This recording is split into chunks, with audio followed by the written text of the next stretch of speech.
Hello everybody, Tiffany here for Create with Prima.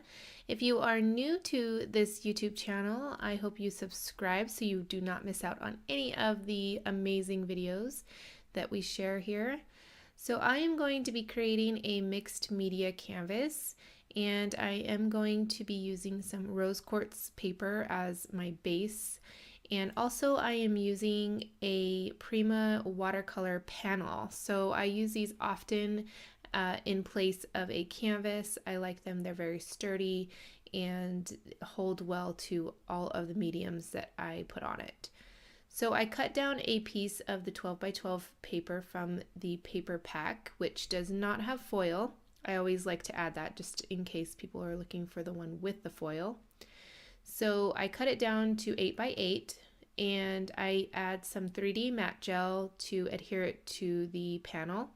And then I'm just taking a brayer and just lightly going over it so that it adheres nicely. And now I'm taking some heavy gesso and just adding a coat of that onto the paper. This way all of my sprays and everything that I add will not soak into the paper right away.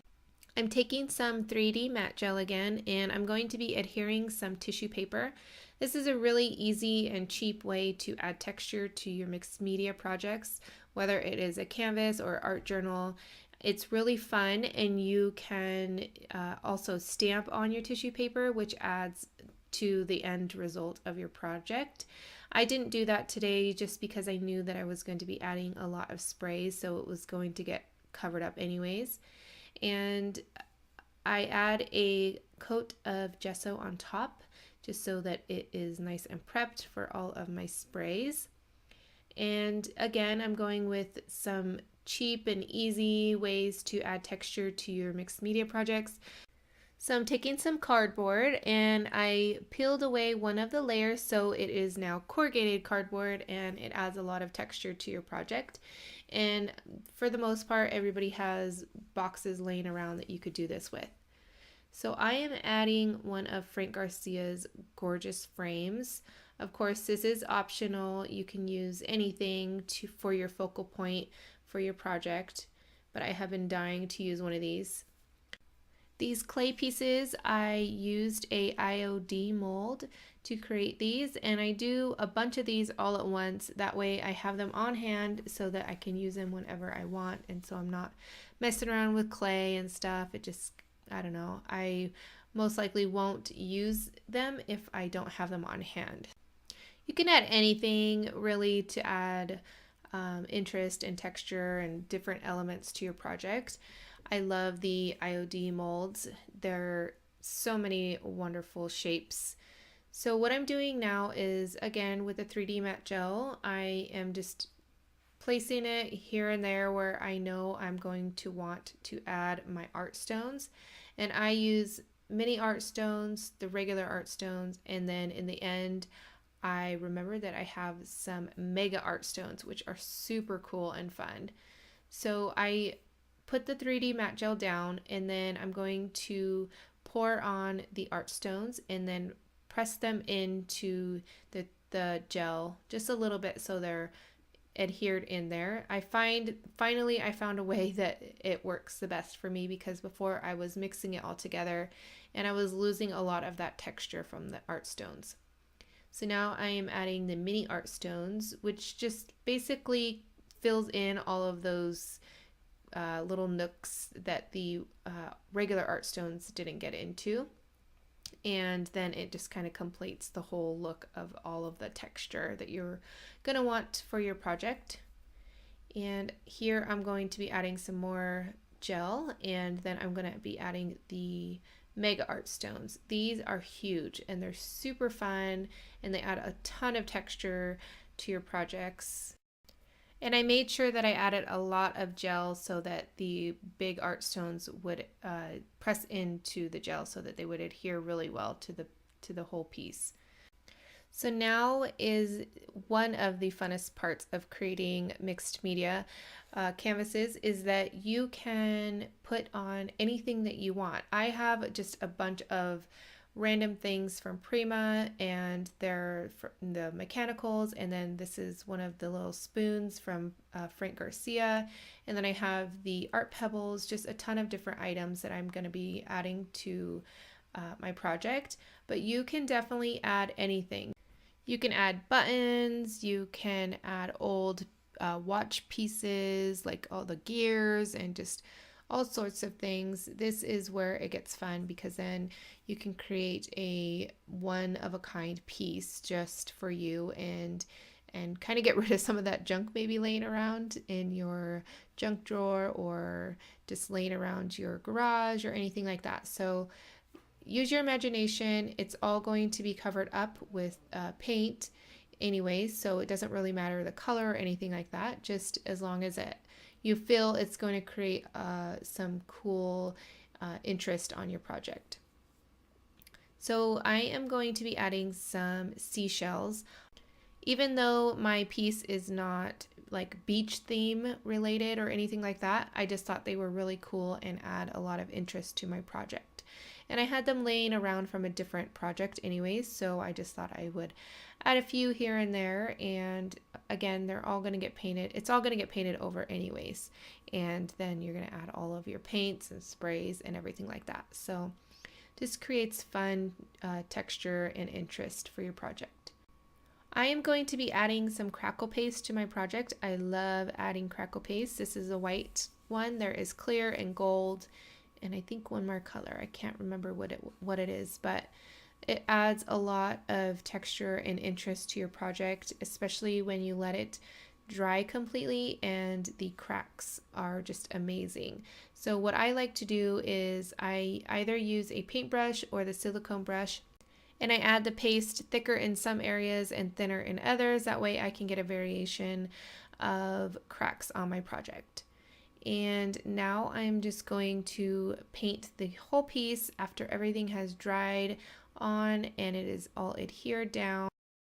I'm going to add 2 or 3 coats of gesso just so that everything is nice and prepped and nice and white, and then I can start adding all of my sprays.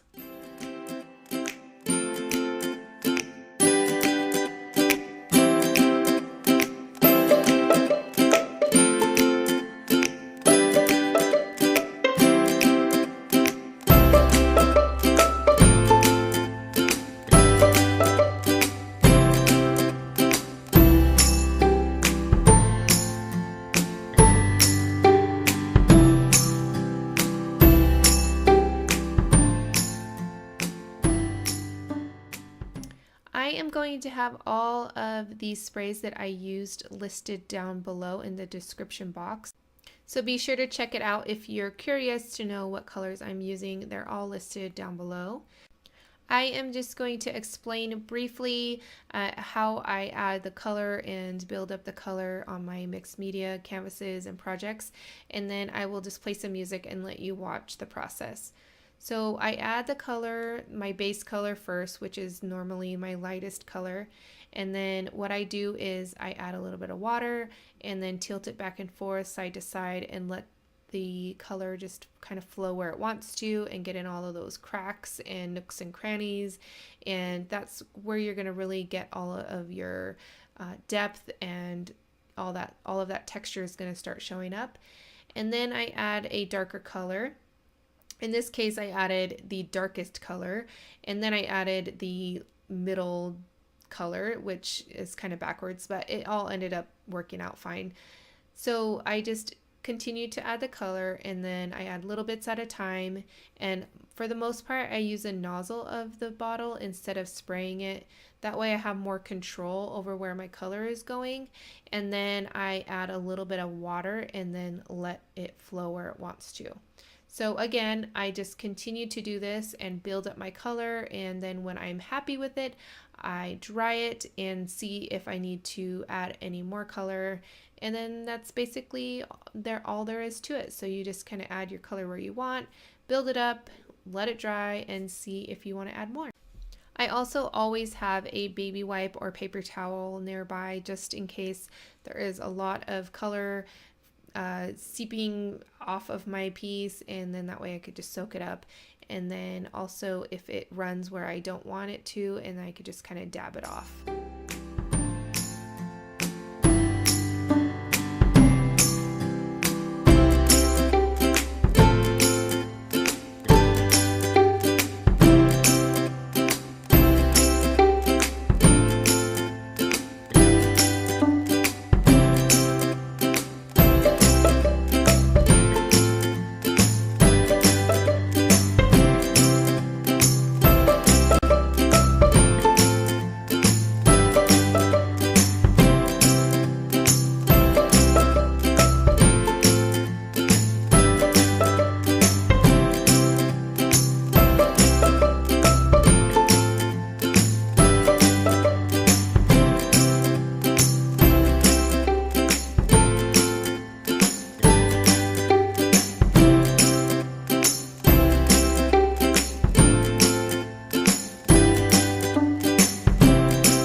So all of my color is dry, and now I'm going to be adding some Opal Magic Wax in Vintage Silk. This is definitely my go-to wax when I want to highlight different textures on my projects. It's just the right amount of shimmer. I'm not too much of a shimmery person or glitter person, but it's just perfect and it highlights all of that texture perfectly. So I am going to be adding some gesso.